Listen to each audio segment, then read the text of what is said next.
Salut, chers frères, chères sœurs. Je voudrais te parler aujourd'hui de Saint François. Saint François comme l'homme de la Pâque, l'homme du passage. Pâque entendu au sens de passage.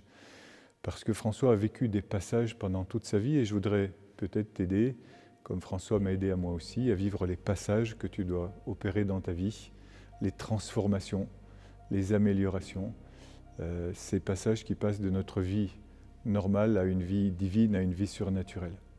Alors pour cela, il faut contextualiser Saint François. Il naît en 1182 en Italie, à Assise évidemment, et dans une société féodale. Et il va vivre dans sa vie sociale aussi cette transformation, ce passage d'une société féodale à une société mercantile. Et c'est important de dire cela parce que cela nous fait comprendre son caractère, l'ambiance culturelle dans laquelle il vit, l'ambiance sociétale même, et la transformation que ça a opéré à l'intérieur de lui et qui est importante aussi pour toute sa spiritualité. Lorsque François a 16 ans, élevé dans un contexte marchand, il prend d'assaut avec les habitants d'Assise la forteresse, la Rocca Maggiore, qui est située au-dessus d'Assise, pour la démolir, pour la démanteler. Et en démantelant cette forteresse, il démantèle aussi toute une société fondée sur le féodalisme, donc sur la domination brutale, guerrière, pour instaurer une dimension de fraternité. Et ça aussi, c'est un processus mental qu'il est intéressant de vivre, nous aussi, dans notre esprit et aussi dans notre âme, ce désir de fraternité qui est en nous, qui passe parfois par des actes qui sont des actes extrêmement décidés.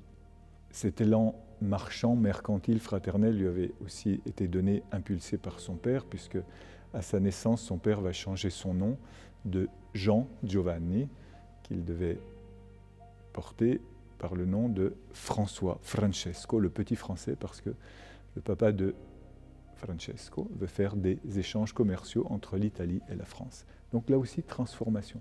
François semble marqué par cela. Et donc il va s'engager dans cette révolution mercantile qui est celle des communes, qui va toucher toute l'Europe de son époque, avec beaucoup d'enthousiasme. L'enthousiasme, la fougue de la jeunesse. Et il est beau aujourd'hui, je ne sais pas quel est ton âge, toi qui me regardes, mais il est beau de mobiliser toutes nos énergies, que ce soit celles d'un jeune ou même celles d'un ancien, comme je suis devenu, sans cesse et de nouveau vers un idéal, vers un avenir, vers quelque chose qui nous pousse, je dirais même vers un appel, vers une vocation, que François ne connaît pas encore à l'époque. Il n'a pas encore bien perçu l'appel de Dieu, tant et si bien qu'il vit un peu ses rêves de gloire. Et c'est pour cela que, tout en voulant fonder cette vie fraternelle et cette vie commerciale, cette vie mercantile, il soutient son père à ce moment-là très fortement, son père qui est un des plus riches marchands d'Assise. Eh bien, il va s'engager dans une guerre qui est une espèce de croisade contre les musulmans qui ont envahi le sud de l'Italie et aussi dans les armées du pape contre d'autres confrontations qui existent à cette époque. Et il va s'engager au service d'un chevalier, Gualtiero di Brienne, et partir en direction du sud de l'Italie. Et là, il va vivre une de ces transformations très fortes, puisqu'il est arrêté par le Seigneur des Seigneurs, par le Roi des Rois, par le Christ, qu'il ne connaît pas beaucoup, mais il a cette vision à Spoleto, où le Roi des Rois, le Seigneur des Seigneurs, lui dit « Mais qui veux-tu mieux servir, un serviteur, même s'il est chevalier, ou bien le Seigneur des Seigneurs ?» Et François commence à faire cette transformation intérieure de cette gloire terrestre à une gloire céleste qu'il entrevoit tout doucement dans son cœur. Et il revient à Assise. Il revient à Assise et il est extrêmement touché par cette transformation qu'il essaye de vivre. Entre-temps, il y aurait eu cette guerre entre Assise et Pérouse. Et là aussi, François va vivre une profonde transformation parce que dans cette guerre, Assise est perdante, la commune d'Assise est perdante, elle est vaincue, et François va être emprisonné pendant 9 mois dans une prison moyenâgeuse, on imagine les conditions, et tout d'un coup il va se mettre à chanter. Et les autres vont lui dire « Mais François, t'as perdu la tête ». Alors il a déjà perdu la tête pour le Christ et il ne sait pas encore, il sent à l'intérieur de lui, comme toi à chaque fois lorsque tu sens un élan à l'intérieur de toi-même. Et il dit oui parce que je sais que Christ m'appelle à un avenir glorieux. Alors là, tous les autres pensent, ça va, il a vraiment débranché, il est vraiment plus ici.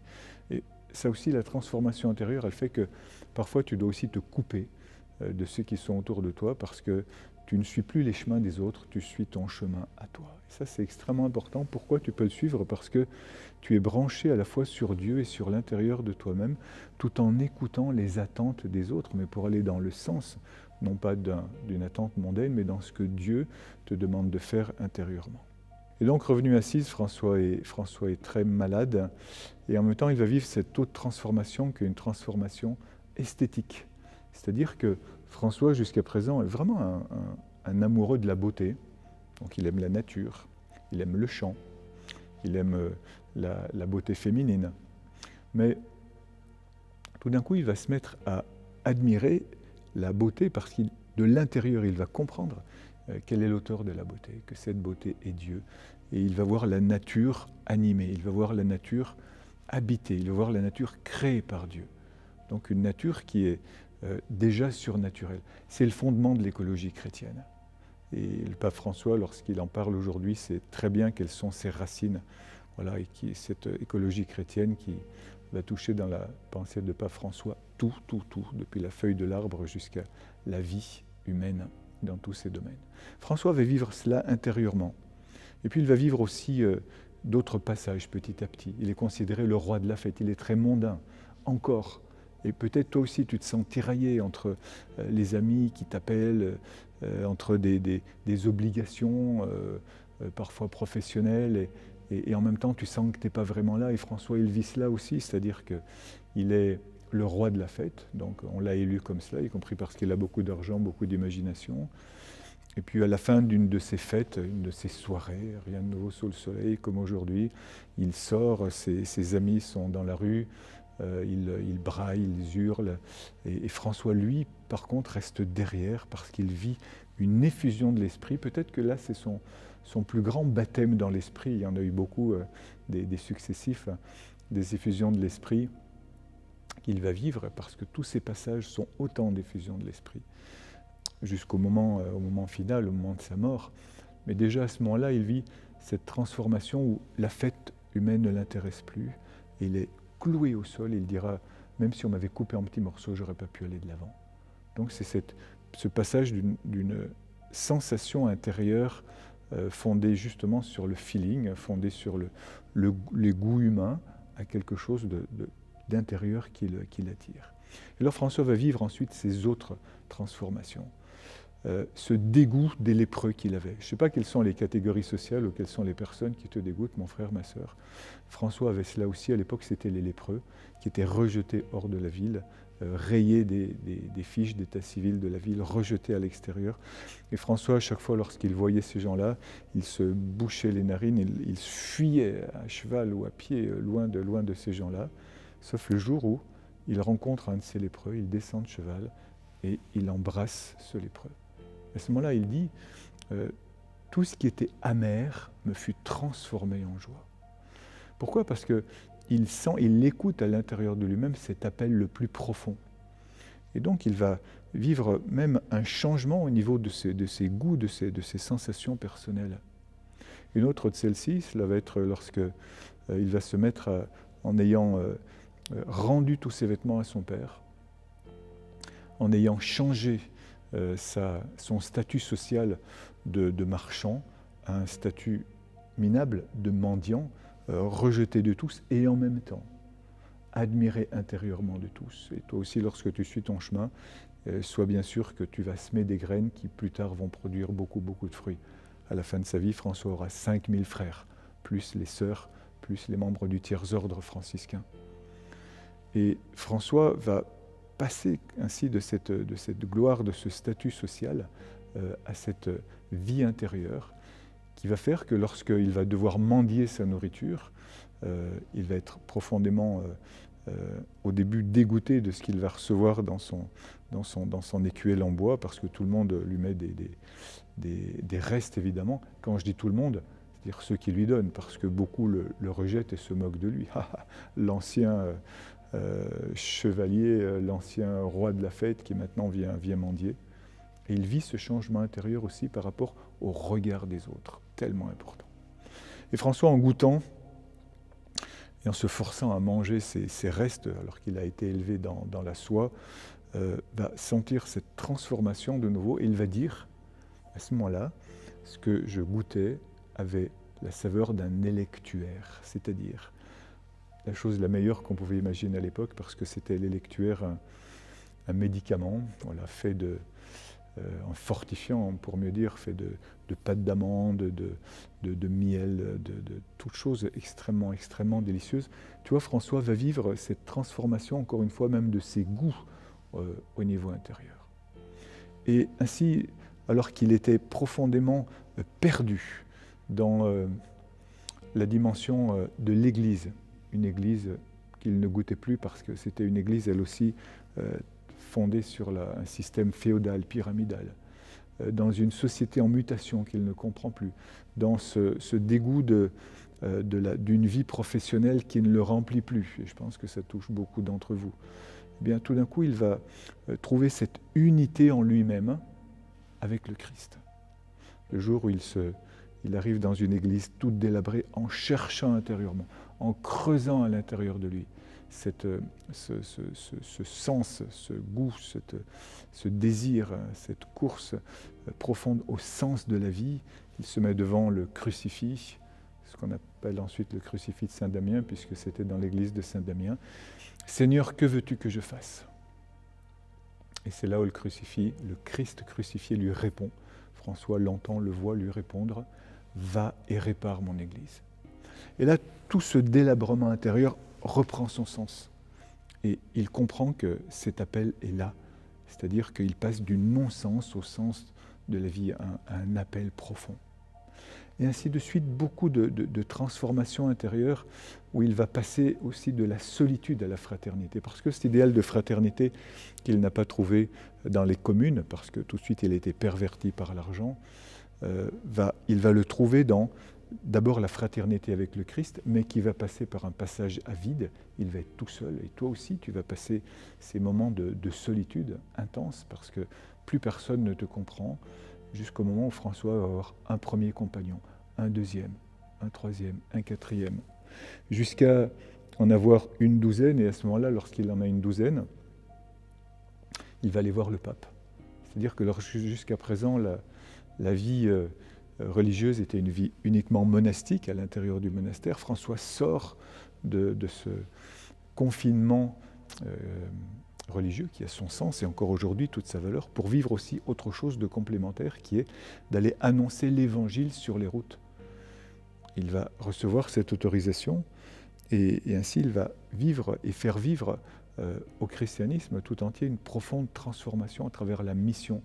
Tu vois, le fait de passer d'une solitude intérieure à une fécondité sur les routes, sur les places, entraînant aussi, à la suite des mouvements évangéliques de l'époque, une transformation de l'annonce de l'évangile dans la langue. Les gens ne comprenaient plus l'évangile. François lui-même, lorsqu'il entend l'évangile à la portion cul, cette petite église où il entend l'évangile qui envoie en Matthieu 10 les disciples de la part de Jésus à aller évangéliser, il perçoit quelque chose. C'est en latin, mais il le perçoit intérieurement, il va demander au prêtre. Et là aussi, il entend cet appel et c'est encore une fois une transformation. François, à cette époque-là, est un pénitent d'Assise. Il a encore un bâton, il a encore une ceinture, il a encore des sandales. Et lorsqu'il entend en Matthieu 10 que Jésus envoie ses disciples sans rien, il se dépouille vraiment de tout. C'est-à-dire qu'il va vraiment jusqu'au fond et il passe de cette dimension contemplative, ascétique, à une dimension missionnaire.